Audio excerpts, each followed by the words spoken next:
পুরুলিয়ার জঙ্গলের রাস্তায় পুলিশের গান, ডিউটি থেকে ফেরার পথে প্রকৃতির রূপে মুগ্ধ।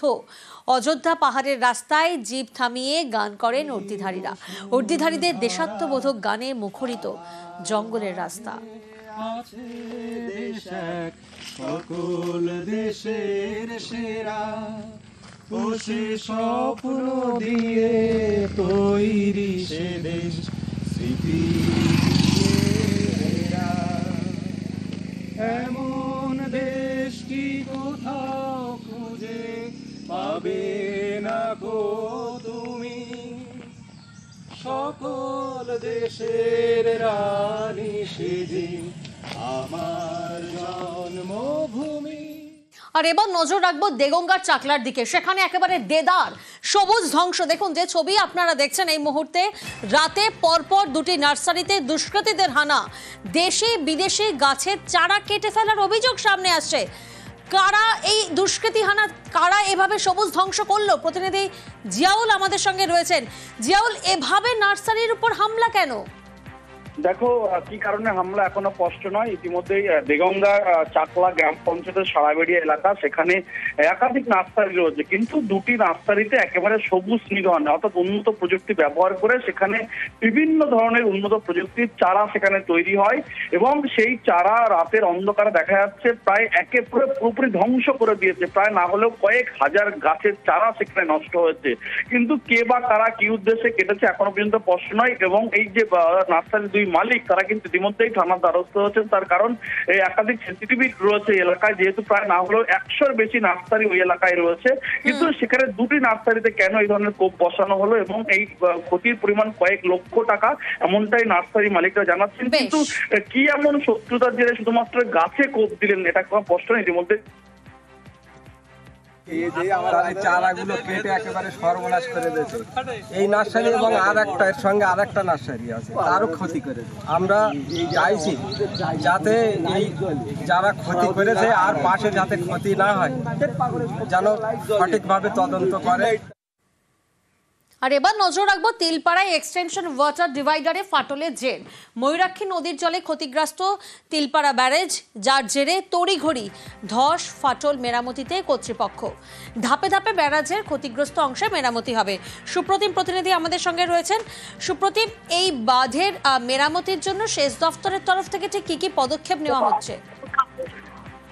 গত কয়েকদিন আগেই কিন্তু তিলপাড়া জলাধারের যে এক্সটেনশন ডিভাইস, তার বেশ কয়েকটি পিলারে ফাটল দেখা যায় এবং বেশ কয়েকটি পিলার বসেও যায়।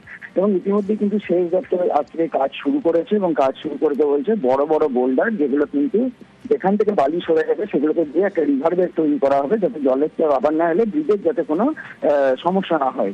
এবং সেই কারণে কিন্তু ইতিমধ্যে স্থানীয় যে পাথর খাদান আছে, তাদের বিভিন্ন তাদের সঙ্গে প্রতিনিধির সঙ্গে বৈঠক হয়েছে, যাতে সহজেই সেখান থেকে পাথর খাদান থেকে পাথর পাওয়া যায়, বোল্ডার পাওয়া যায়, এবং সেই মতো কিন্তু কাজ শুরু হয়েছে। পাশাপাশি নির্দিষ্ট কয়েকজন ব্রিজের ইঞ্জিনিয়ার যারা কিন্তু ভার্চুয়ালি কানেক্টেড থাকছে, যারা করবে, এবং ওয়াটার কমিশনের লোকজনও কিন্তু আজকে আসছে, যারা এই ব্রিজ পরিদর্শন করবে এবং বাঁধ ইতিমধ্যে যাতে যানবাহন নিয়ন্ত্রিত রয়েছে, যানবাহন যাতে চালু করা যায়, সেই জন্য কিন্তু ইতিমধ্যেই সংস্কারের কাজ শুরু হয়েছে তিলপাড়া ব্যারাজে।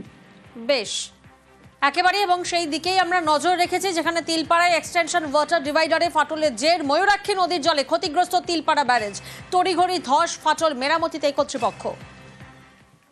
তিলপাড়া ব্যারেজের রিপেয়ারিং এর যে কাজটা, মেরামতির যে কাজটা, সেটা আজ থেকে শুরু হবে এবং আমাদের বিশেষজ্ঞরা সেন্ট্রাল ওয়াটার কমিশন তারা কালকে আসছেন এবং তার সাথে সাথে আমাদের যিনি বিশেষজ্ঞ এসেছিলেন, আমাদের বাঁধ বিশেষজ্ঞ কিংবা আমাদের যে ড্যাম ব্যারেজ বিশেষজ্ঞ, তিনিও ভার্চুয়ালি কানেক্টেড থাকবেন এবং এই কাজটাকে আরও কীভাবে ত্বরান্বিত করে আমরা তাড়াতাড়ি ব্রিজ চালু করে দিতে পারি জনসাধারণের যাতায়াত এবং অন্যান্য পরিষেবার জন্য, সেটাই আমরা চেষ্টা করছি।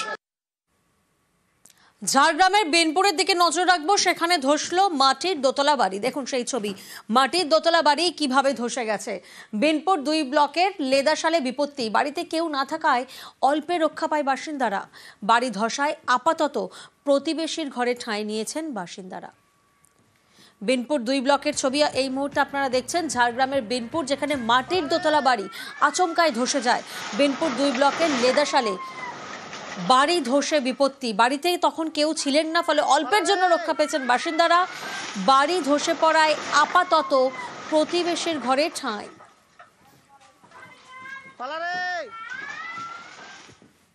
সবুজ বাঁচাতে গাছে রাখি, বাঁকুড়ায় জয়পুরের জঙ্গলে রাখি বন্ধন। হিঙ্গলগঞ্জে ম্যানগ্রোভে রাখি পরালেন স্থানীয়রা।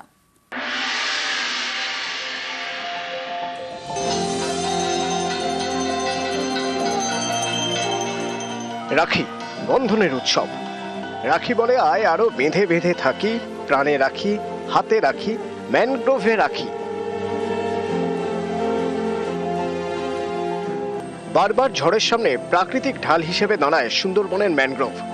সুন্দরবনকে ভালো রাখে ম্যানগ্রোভ, তাই ম্যানগ্রোভে রাখি। উত্তর 24 পরগনার হিঙ্গলগঞ্জ, এখানকার বরুণহাটে ম্যানগ্রোভে রাখি পরালেন স্থানীয়রা।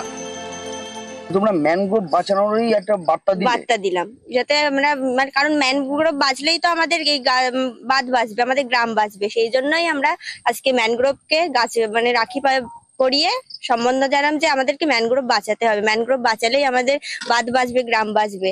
নদীর ধারে এই গাছগুলো মানে ম্যানগ্রোভকে বাঁচিয়ে আমরা বাঁচতে পারি। ম্যানগ্রোভকে ওই জন্য সেই উপলক্ষে আমরা রাখি পরিয়েছি। আর একটি গাছ একটি প্রাণ আমরা সবাই জানি, সেই কারণে ম্যানগ্রোভকে রাখি পরানো।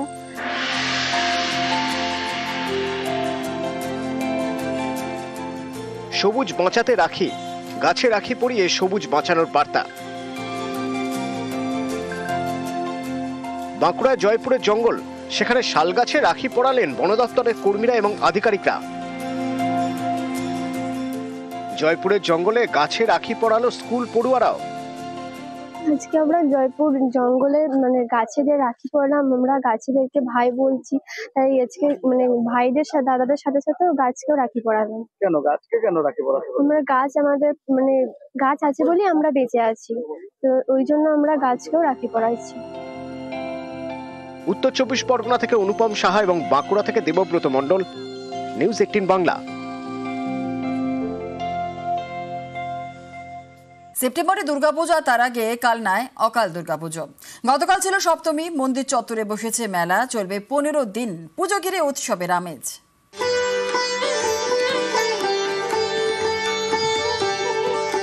নানা রঙের আলো, বসেছে মেলা, সেজে উঠেছে মন্দির। দুর্গাপুজোর আগেই দুর্গাপুজোর আমেজ। কালনায় মহিষ মর্দিনী পুজো। খুবই আমরা আনন্দ করি, আমাদের খুব ভালো লাগে এবং সবাই এখানে মিলিত আছে। আমাদের অনেক পুরনো বন্ধু বান্ধবের সঙ্গে এখানে দেখা হয়। এইরকম পুজোর অপেক্ষায় আমরা অনেক দিন ধরে আশা করে থাকি। পূর্ব বর্ধমানের কালনা, এখানেই প্রায় 200 বছরেরও বেশি পুরনো মহিষমর্দিনী পুজো। কথিত রয়েছে ভাগীরথীতে কালনায় ভেসে আসে কাঠামো। স্বপ্নাদেশে শুরু হয় পুজো, একেবারে দুর্গাপুজোর মতো। প্রথমে ছিল হোগলা পাতার ছাউনি, পরে মন্দির তৈরি হয়। এই পুজোয় শনিবার সপ্তমী, দশমীতে বিসর্জন। মন্দিরে পুণ্যার্থীদের ভিড়, বাইরে বসেছে মেলা। 15 দিন ধরে চলবে এই পুজো ঘিরে জমজমাট কালনা শহর। ওনার সমস্ত সব কিছু নিষেধভাবে এই পুজো আমরা পালন করি এবং কালনাবাসী যে আমরা সবাই গর্বিত। আমাদের এই কালনাতে প্রতিটি বাড়িতেই দূর দূরান্ত থেকে বহু আত্মীয় স্বজন আসে। 4 দিন ধরে এই পুজো হয়, ষষ্ঠী থেকেই শুরু হয়ে যায়। অকাল দুর্গাপুজো, কালনায় উৎসবের আমেজ। জোর দেওয়া হয়েছে নিরাপত্তায়। যেটা হয়েছে 4 দিন প্রসাদ আছে, তারপরে বস্ত্র বিতরণ আছে, প্রতিদিন সন্ধ্যাবেলাতে সাংস্কৃতিক অনুষ্ঠান আছে, রাত্রিবেলা যাত্রাপালা আছে। কালনা থেকে নবকুমার রায়, নিউজ 18 বাংলা।